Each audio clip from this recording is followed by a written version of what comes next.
So 100%, I think the most problematic champion, or the stuff I wanted to nerf right now, is I want to buff Cloud Drake.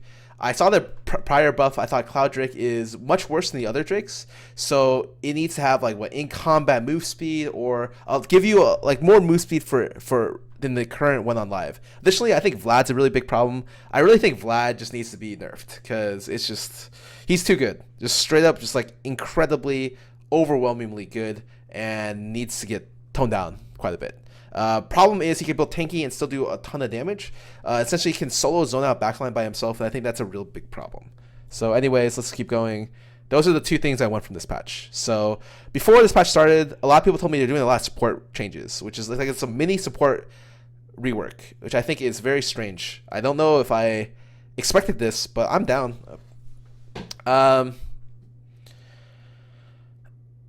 thought that Blitzcrank nerfs are really weird. I don't think Blitzcrank is very good right now. Sure, you may be very strong in the bot lane for lower LPs, lower elos, but generally I feel like he's just fairly weak. If Blitzcrank hooks someone in lane, like let's say hooks a support, and the support exhausts the AD, you can just kill the AD, because after the initial hook, Blitz doesn't do anything. And they nerfed a lot about Blitz's ability to, I guess, snowball and do that kind of stuff. I think it's really awkward they nerfed him. I think if we're going to nerf a champion, support strength-wise, I think Zyra's laning should probably be nerfed. And aside from that, maybe they should nerf Karma as well. But Blitzcrank wouldn't even be on my top 3 or top 4 champs for me to nerf. But yeah, they nerfed it live as early game, which is really not what I expected. Lulu, they try to make Lulu. This is what consistently happens with Lulu. Every time they buff Lulu, for support Lulu, mid lane Lulu sees a lot of play, and Lulu was at one point. Lulu was the strongest competitive pick for almost 2 entire seasons. Give or take a couple months during the season. I don't ever want that to come back. I think Lulu is last season's Azir, and I have a really big problem with Azir as it is right now in terms of watching competitive games. So whatever they want to do with Lulu, I think it's really, if they want to make her playable on support, they need to make sure that her buffs can't be used mid. The base stat buffs are cool. Movement speed buffs, I don't really think she needs either of these, but I mean, they're nice. It's nice to have on this. This is the big thing. They give you increased slow duration on all ranks. So level 1 Glitter Lance will always slow for 2 seconds, which is actually crazy good. Having that high of a slow and AoE slow on the targets. I can understand why this is like a really, really big buff for bot lane. Also, the damage fall off is really big for mid lane. It means you can't just constantly Q and shove out the wave. It still probably takes you 2 Qs to do so, but at least I understand why they did this. They wanted to make it more appealing to support. This is what's really scary though. Whimsy attack speed buff. So right now, mid lane Lulu doesn't max E second. It maxes W second because the extra CC duration, as well as the extra W, is just really, really good. And giving Lulu more power to her W, I feel like seems very, very scary. I don't even know if this will make it so that Lulu will see less play. And if so happens that, let's say, Victor and Azir get nerfed sometime in the future, the first champion you might see back might just be Lulu, even in the mid lane. Even with this, 30% damage fall off probably means you could still clear the entire wave in 2 Qs. Backline for sure you can clear in 2 Qs with enough AP. And frontline, maybe you need 3, but maybe that's good enough to see a lot of play. And that really scares me because I never want to see AP mid Lulu be the most dominant mid laner again. So while these buffs are nice for support, if this somehow brings her popularity back mid lane, I'm going to be pretty upset. Tom Kench, he's one of the lowest win rates, but I think it's very, very niche.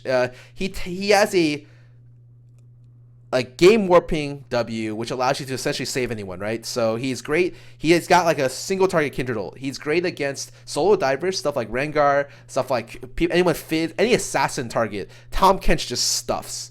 But after his nerfs, he really can't match with any of the current supports, and top lanes as well, he's just not as good on. So I can understand they decided to change a lot of his kit, and I think this is really interesting that they just attached his old ulti passive to his current passive. What it means, and it scales based on normal health, including base health, not just bonus health. So it's better earlier, but the other one was better if you snowballed with items. It probably means that 3,000. I think it'll be weaker late game, especially for solo lanes. But we'll see. They also decided to nerf the Great Health conversion because he was actually too tanky. If he's ever in the meta, the E is actually insane. So I think it's okay. I don't think this is that much of a buff though, and I really think this champion needs buffs to see more play. If their goal is to make Tahm Kench more playable, this isn't enough. They didn't do anything on his early game. They gave him 20 overall damage at the very tail end of his Q, and the rest of this stuff isn't very good. Right? This ends up being not so powerful for him. Even if he gets like slightly better Great Health to healing conversion. Slightly better, right? It's 5% early to 1% at the end. So maybe a little bit of a buff there, but generally, and the shield no longer decaying is actually really, really nice though. But just him being a body won't make him more played, in my opinion. And I think that's like the biggest thing. Maybe the new passive offsets his early game because he needs a stronger early game to even match the current supports. But I'm not positive. I think he'll still end up being a very niche pick, and he's still probably pretty solid against really weak physical damage laners. Stuff like Braum, he's probably or not Braum, Alistar, he's probably still really really good into, because he can save anyone who gets Alistar ultied. And so it may be in a situation where you play against Alistar and an assassin, Tahm Kench will still see play. I just don't think this is enough to see a lot of more Tahm Kench. A Thresh. Epic Monsters now drop 2 souls. I think Thresh is in a kind of a weak spot right now because it's just very, very hard to play him. But he's playable. He's just not super, super strong. I think all the range supports right now are very, very powerful. Have ultra dominant laning phases, which is why you'll see a lot of 1v2s because you really don't want to be laning against something like Caitlyn, Zyra. Either of those champions could probably 1v2 as is, and put them together, they're just monsters. When Thresh is tethered to an enemy via Death Sentence, casting Dark Passage out of range location throws maximum range rather than causing Thresh to walk. Oh, this is so nice. It means that you don't have to judge your lantern range. You can just toss it and immediately do it. Sometimes you'll like walk out of your lantern range while trying to it'll be awkward. Like, you just want to be able to automatically toss your lantern to the max range. And I'm really glad they ended up doing this. Successfully death sentence the target, pull them towards them. Lantern slightly behind the leash target will have a short grace period before breaking the leash. Oh, so you can make the very sick plays where you hook someone, lantern them, click the Q, and then they have a little bit more time to hit the lantern before it auto breaks to the leash. I think that's cool. That's definitely a buff. Both of these are definitely buffs. I don't think Thresh needs too much. I think he's in a decent spot right now.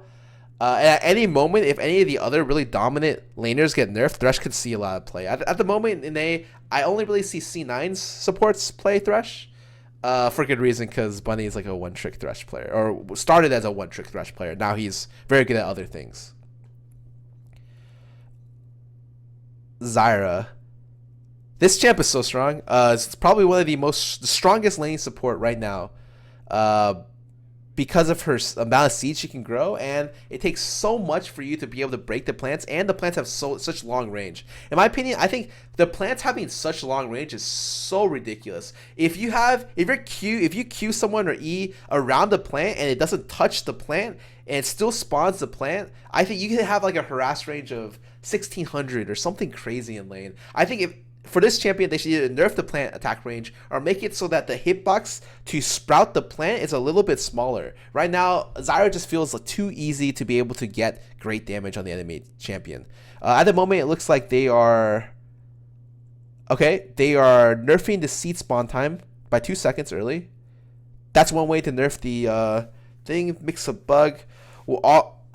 Fix a bug where deadly spawns will automatically target enemy champions even if Zyra hasn't damaged them. This is actually a pretty big bug. And so when she plant Qs at max range, what should happen is you could just gun the plants down. But what happens in real games sometimes is the plants just turn and hit you, even without any prompting from Zyra, which is really not how the AI works. This is So they're just making it so that it's you get less seeds and your seeds are more important early game. Okay, makes sense. That's one way to nerf her. So they didn't want to touch her range or the AoE that she spawns the plants. That's definitely a step in the right direction. Chrono Shift can cure death, fix a bug where Chrono Shift wasn't proccing on heal effects. Oh, that doesn't matter if it procs sensor. All right. Mini Gnar range scaling up. Q returns farther. W damage up. I think Gnar right now is in a very very good spot. Like he's just before being super super strong. Gnar is I think the very European pick right now in the top lane. NA doesn't see really much Gnar play at all, and I don't really know just how powerful Gnar is at the moment. I would think that Gnar is decent but not super impressive. So return boomerang distance 3k. Damage from hyper got increased by 5. I don't really think this will do much for him, but he's already seen a lot of competitive play at the moment, so I don't think Gnar really needs too much. No, but Gnar is probably the biggest example of a European pick. Usually each region has like a specific pick, and when I think of Gnar, I think that's Europe's pick right now because you're just seeing a lot of Gnar top lane. For reasons which I'm not quite sure of, but I could probably guess. Aurelia R cooldown up. I think that makes a lot of sense. Her core item, which is Trinity Force, got an extra 10% CDR on it. So just because the item got buffed, Aurelia got a lot stronger. And I don't know if buffing 40 seconds on her ulti at level 1, or nerfing 40 seconds on her ulti level 1 is... Oh, that's so much. I guess you just need to pick your all-in timings a lot better. When I played Aurelia, I used to just ulti once for ulti like literally on cooldown. If I want to shove a wave and I need to back, I just ulti to shove the wave and back off. I'd also be able to ulti for harass to pressure them, and then as soon as my next ulti comes up, they have to be really really scared of me because in 50 or so seconds I'm like right there, putting them in an even worse position. I think this is a good nerf to Aurelia because Aurelia is really strong right now. This is definitely one of the things that I think doesn't necessarily affect her overall like all-in damage or any of that, but is really smart of them. It's good. I like it. Jarvan 4. I think Jarvan's really bad right now. I would have just given him back a lot of his armor on his E or something so that he can clear better or clear healthier, because I think Jarvan should be very close to being in the meta. He's just not. He doesn't have great defensive steroids or any of that. Maybe this is the solution, is they have just a much better defensive steroid here. So they're making it so that his W now gets a higher bonus shield per champion hit by 40. So you need to hit one more champion to make it even comparatively, or you hit the same amount to make it even at max rank compared to the old one. Any more you hit gets 40 more. I think that's really good. Jarvan's defensive steroid is kind of underwhelming. I think of Jarvan as usually more of like an hard initiation champion that just dies. But he sets up the fight perfectly. So when Jarvan is really strong, Jarvan used to be used in a lot of Rumble Jarvan comps. Rumble Jarvan, and Rumble's seeing some play right now. So if Jarvan gets stronger, like I'd like to see that comp come back because I really really like Wombo style comps like that. But even then, I don't think Jarvan's clear is good enough in the jungle. I think he gets too low and he can't really skirmish well. So I don't expect Jarvan to see much play, even with this buff. I think if they wanted to do something, it'd be like reverting the E armor they took off a long time ago, or somehow making him jungle a little bit faster or clear healthier would be a lot better than this buff. I mean, you're still going to see Ray play Jarvan. This is only helpful for him, but yeah. I don't think he'll see much wide variety of play, especially in the jungle.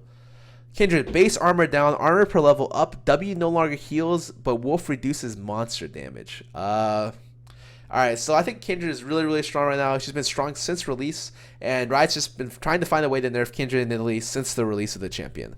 And they've nerfed her every single patch, but she still is really, really strong. At the moment, no longer gets a heal, now maims jungle monsters, reducing their attack speed and movement speed by 50%. Ooh. Wow, that's so much armor loss. She lost 7 armor at rank 1. Oh my god. That's actually ridiculous.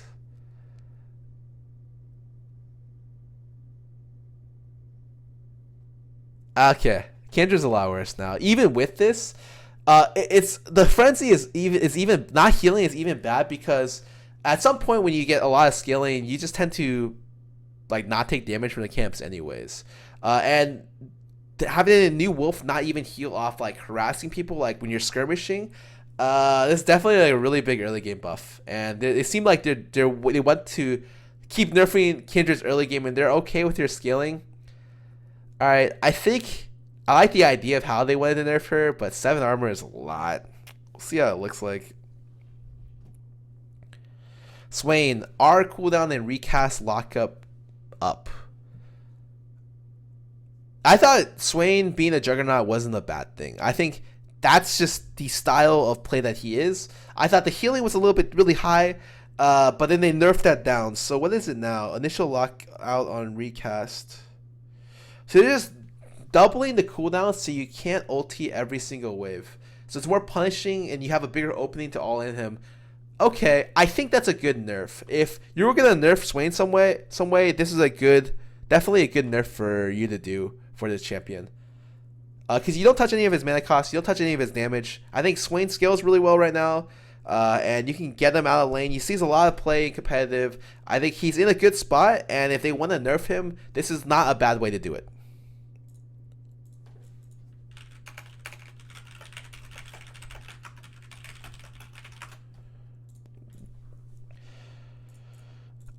Syndra. Bug fixes galore. Some of the older, harder to track down bugs. Fix a bug where crowd control now continues casting spheres during the entire duration rather than only on cast. Fix a bug where... Oh, that's actually pretty nice. So, the way her ulti used to work was, depending on how many balls you had on the field, you'd cast with 4 balls on the field, or...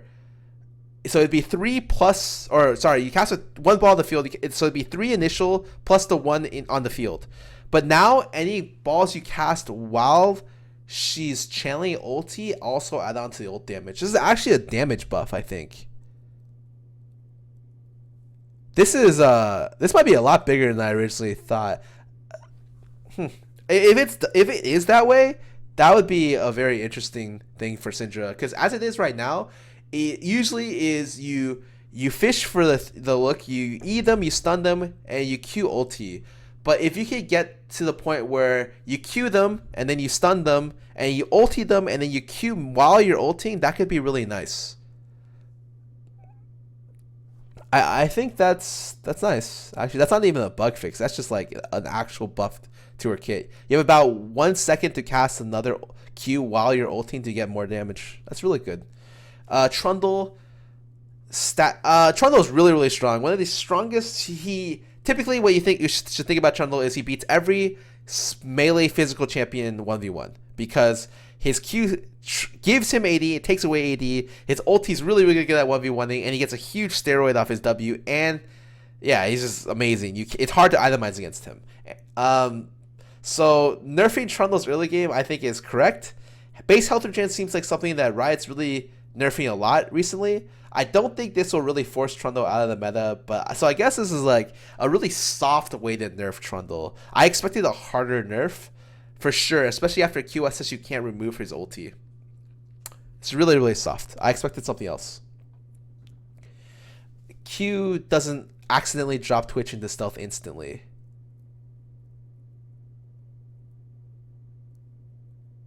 Fix a buff for ambush would instantly complete if Twitch killed an enemy champ. That's actually pretty funny. Doesn't really matter much. It's just nice. So Vladimir is super strong. This is the only champion I wanted nerfed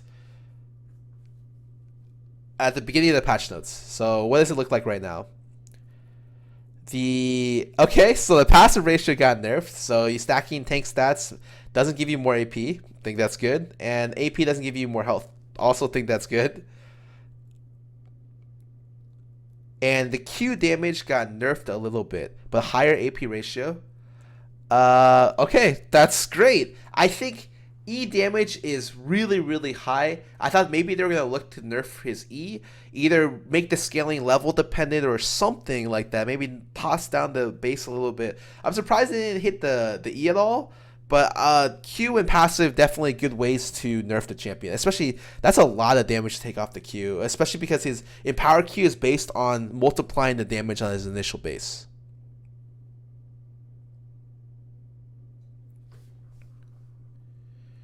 I'm sorry. AP gives more health and health gives less AP. So you can't stack tank to do the other thing. I actually think this is really scary. Wait a sec. I misread this initially. The fact that AP gives you more health.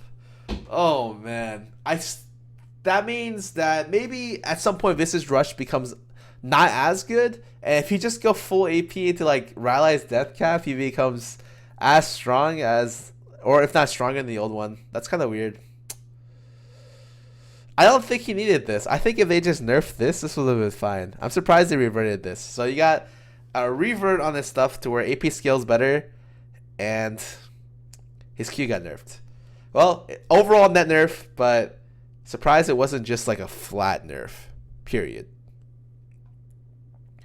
Volibear nerf. I don't think Volibear has ever been super good. The fact that they're nerfing Volibear, I feel like is really strange without giving him something back.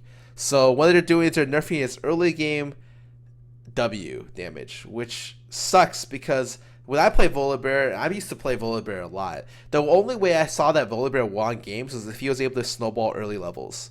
To the point where I take flat health and as well so I can get like a really, really big frenzy as well as like really, really big heal on my passive.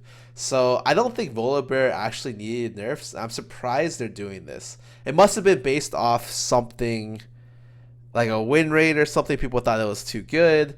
But I really don't think Volibear was at the point where he needed to be nerfed like this. Because he lost actually a lot, right? It's 3 stacks at level 1, so he lost 24% attack speed. From 12% to 20, from 24 to 12%. That's huge early for your clear. Yeah. As a Volibear player, this is kind of sad. It means it's going to be even harder to snowball early. Ziggs. I think Ziggs is in a decent spot. Is that the other mid laners are too strong. So I don't think he relatively needs buffs. He just needs Azir and Victor to be toned down, which I think probably should happen in some of these buffs. Some of these patch notes. Terrain abilities. Dynamic created terrain abilities preserve your pathing commands.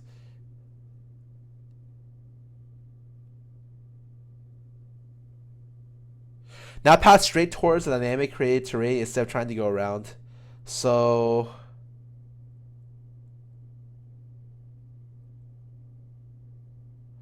oh, that's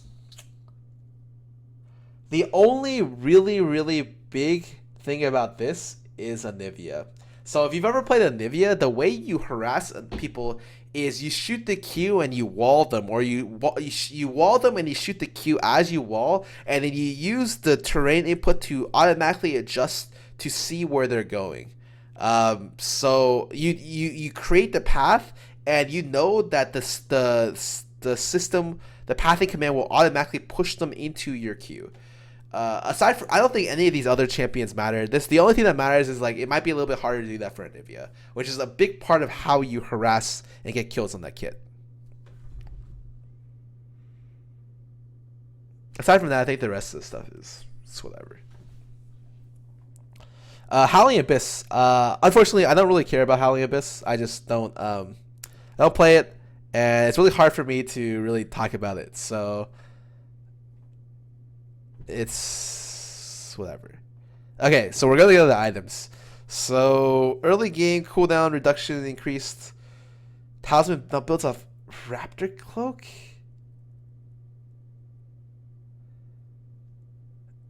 And so Talisman now gives you tanky stats, 45 armor,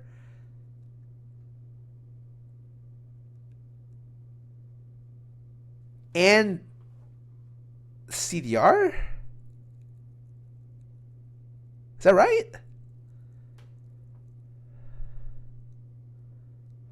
Huh. The item's really good. It's pretty good. Like, definitely, I would consider building this item sometimes. At least, yeah, the fact that they made it give tanky stats, I don't think it'll see a large amount of play, but it's definitely something interesting.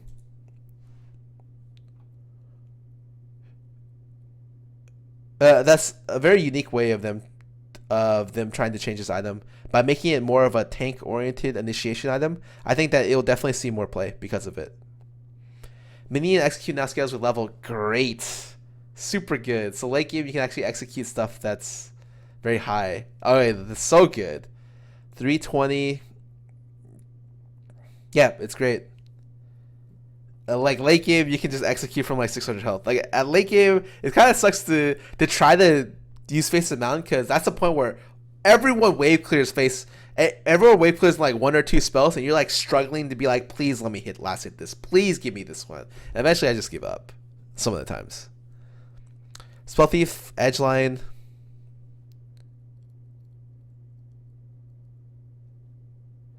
The Chibi passive no longer puts on cooldown when you kill enemy plants.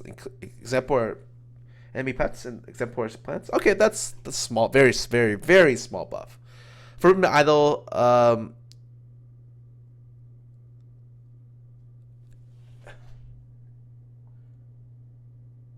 increases shields and heals.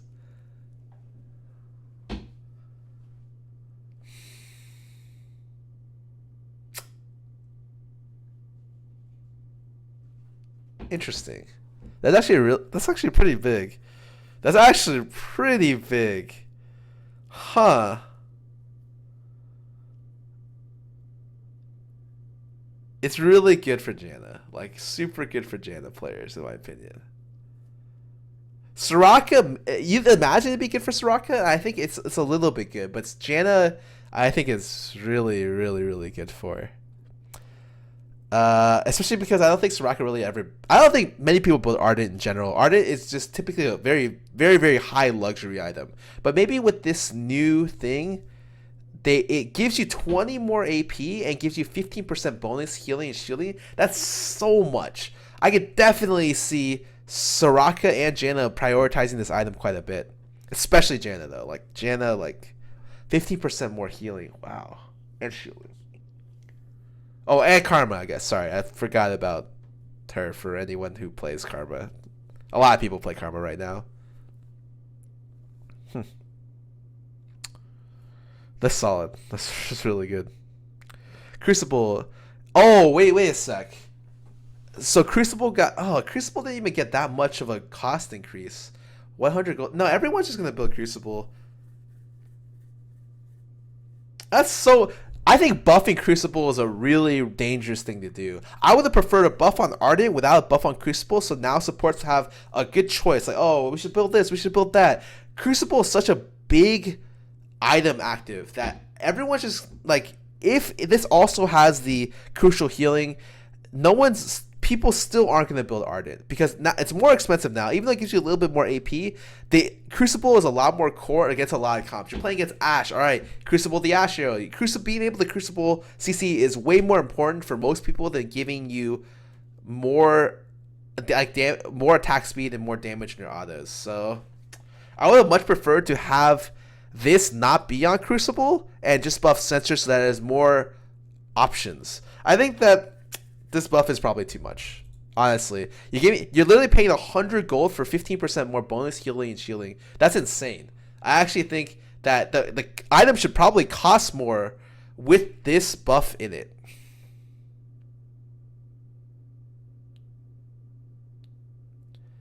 Oh, and they stack? What? Because it's different passive names, so they're stackable. So you have 30% bonus healing, shielding. Oh. I think that's going to get nerfed. But we'll see. I think it definitely better item power levels, or like just better items need to be put in the game. Like more items need to be put in the game for different situations. Oh, man.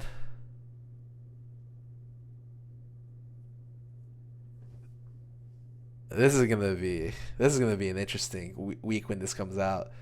Cost decreased. Okay, I think no one really built Ruby because it was just too expensive. The combined cost is now, wow, item active cooldown 20%. That's actually a lot. And it costs less. That's great. I think you'll definitely see situations where you're rocking like what, Lockit Crucible, and then you're sitting on like, extra 400, 600 gold, and you don't have anything else to buy. You already buy your Tenacity Potion, and maybe Ruby Cyclone is better than Tenacity Potion at this point. I think that this is definitely a good buff for it to see more play. Maybe it needs to be toned down, actually. I think just having the cost buff was almost good enough, and having both might make it too good. Spells can no longer be cast during Protobelt's dash. Okay, that's probably a little bit of a nerf. Wards grant experience. Attacking wards will no longer trigger in combat stats. Oh, that's nice for boots and mobilities. And wards now grant 30 experience when killed, 15 for blue wards. For every, oh, that's actually nice, especially in laning phase when you can like snipe out their ward real quick. It allows you, and when you're placing wards early, 30 XP is quite a bit, especially at level 1.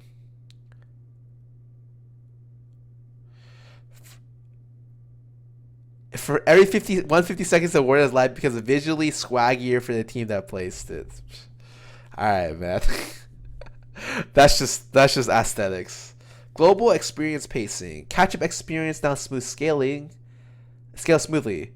Have now scale with level difference. Sounds logical.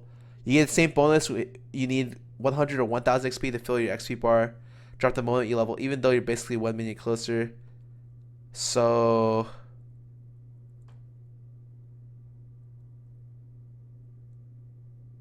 you now get more catch-up experience at 2.5 levels behind rather than 2.3.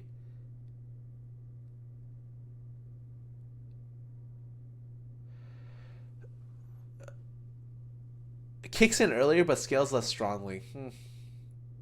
I think that's okay. Unless it's like a really drastic change. I don't know the exact numbers for it, but it seems okay. It's hard for me to really quantify how much this will impact the game.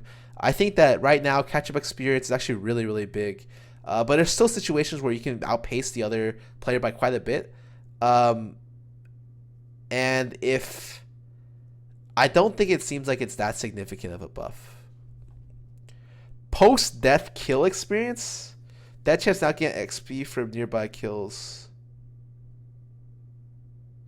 Oh, that's cool. So if you're initiating as a support or the jungler or the top laner and you die, you can still get experience. That's nice. It actually means you probably end up getting like you can get almost a full level. Like if I'm playing Maokai that flash W into 5 people, set up a great team fight and die, getting the experience for it is really nice. Before you just kind of didn't get anything. Early kill rewards. Early kills grant less experience.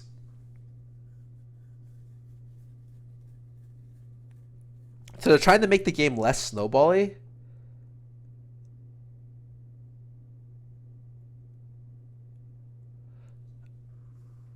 Champion kills reward less experience. Wow.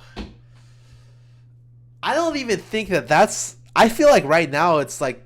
it is a snowballing game, but I think that there should be adequate rewards for you killing people early. I don't know if I'm a huge fan of having increased catch-up experience as well as decreased kill rewards. I don't mind the current system they have in, and I think it should be punishing. Like if you can't lane well, you should get punished for it. The real big change I really hated a long time ago was when they nerfed XP range, the range for you to gain XP in lane, so that zoning became a lot harder, and you can almost always get XP. And it just seems like it keeps getting to the point where it pushes you to where early stuff matters less. And I think that that's not a great way for you to play the game. Like I want there to be good impact early. Like if I kill someone at level 1, they should be punished for it. Like if they lose a level 1 trait to me, play level 1 better next time, you know? Equally, and if I lose a level 1, I can only blame myself. I don't think there should be scaled down rewards for it, especially if it might be massively scaled down rewards. I don't know what the number is though, so they don't actually tell you. Guess we'll see in game how much you get. Teleport. So nerfing teleport is probably okay. Teleport automatically. I think this is good. Teleport issues a on my way ping. It's great. Super good. Just extra stuff that helps. The channel duration increases by 1 second is really big. It means that you can't reactive TPs are a lot worse because TPing into a team fight and you're late 4 seconds, 4.5 seconds, a full second longer is really bad. And when you're setting up flanks, you want to just be TPing a lot earlier. I think that TP is still like a super good spell. People aren't going to use it less, but nerfing is probably the right way to go, especially nerfing it this way. Dragons and Rift Herald no longer level up during combat. Oh, it's because it happened during LCS. Okay, that makes sense. I think that that's fine. It's just more consistent. Attack move now works properly when using move commands. Okay, that's good. Ranked emblems earn one. It's the ranked emblem rewards to show that you either play a lot by yourself or a dynamic queue with a lot of people. I don't really think this fixes the problem. I think that, especially because it's not retroactive. If let's say you do it with a lot of people before and then you became a solo queue player, really, does this really do anything? Not really, because a lot of people are already at challenger or master ranking before with dynamic queue. I think it's just average. Doesn't really do much. Rank tier restrictions. It made it a little bit too hard for top tier players to play with friends. So relaxing restrictions. So challenger you can play with master 1, 2. Master you can play up to diamond 3. And diamond 1 can play up to diamond 4. Okay. I was gonna say this doesn't really affect me, but Frag was diamond 3 yesterday. I actually had to stop playing with him. But both my roommates are now diamond 2 or above, so hopefully this doesn't really matter for me. I don't really play with a lot of different people, so.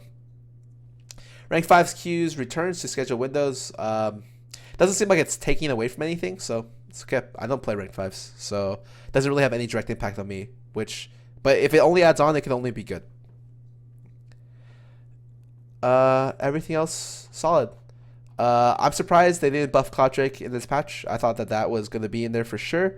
And I also am surprised that they're leaving Azir without nerfing his mobility on his E, and they're leaving Victor damage as is. I think if I had seen those 3 things, I would have been very, very, very happy with this patch. As is, overall, the patch is okay. It does nerf a lot of champions which are problematic, like Kindred I feel like are good nerfs. Swain, I feel like are good nerfs. Trundle didn't really get nerfed that much. Vlad especially, thank God, got nerfed. So overall, a good patch, but honestly not as good as some of the patches beforehand, because I feel like there was better or more focused things they could have looked on. I'm going to go and play some ads, and I'll see you guys in 2 minutes. I've already looked at Ryze. Like, literally, the only thing about Ryze is he's easier to balance because he doesn't have insane amounts of CDR. Insane amounts of flat and scaling CDR. So that's good. That's really, really solid. And his ulti is super random. Like, not even in a bad way. It's just really, really, really random. Because for some reason, they just gave him AoE TF ulti. I did not expect that. It could even be a good change. It's just something that came out of the blue, out of nowhere. When someone classifies Ryze as a machine gun turret spellcaster, throws a bunch of stuff, he's got great arcane power. I don't immediately think, wow, he has great arcane power. That means he can teleport. Like, that's not like the first thing that comes to mind when I think of Ryze. I'll be honest. Anyways, I will be right back in 2 minutes, and then I'll get back into queuing up too. So see you.